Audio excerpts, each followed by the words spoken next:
কিট্টু, কোথায় যাও? বসো এখানে, দুষ্টুমি করো না কিন্তু। এটা কিন্তু বাড়ি না। কেন মা, বাড়ি হইলে কি দুষ্টুমি করা যায়? তাইলে তুমি বাড়িতে দুষ্টুমি করলেও তো আমারে মারো, বকো, বাবারে নালিশ জানাও। আরে, বাড়িতেও দুষ্টুমি করতে নাই।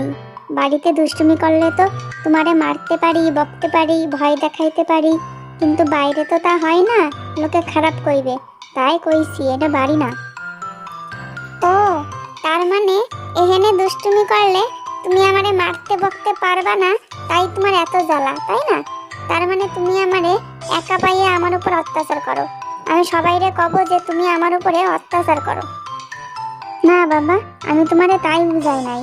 তুমি এনে দুষ্টুমি করলে পাশের লোকগুলান তো তোমারে পচা কইবে, আর তোমারে পচা কইলে আমার খারাপ লাগে না, তাই দুষ্টুমি করতে বারণ করছি।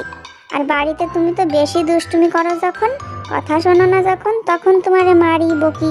তার আগে তো তোমারে বুঝাই, তাই না? হ্যাঁ তো, হ্যাঁ, আমার শোনা ছেলে, এখানে চুপ কইরা বসে থাকো, তাইলে সবাই ভালো কইবে তোমারে, বুঝছো?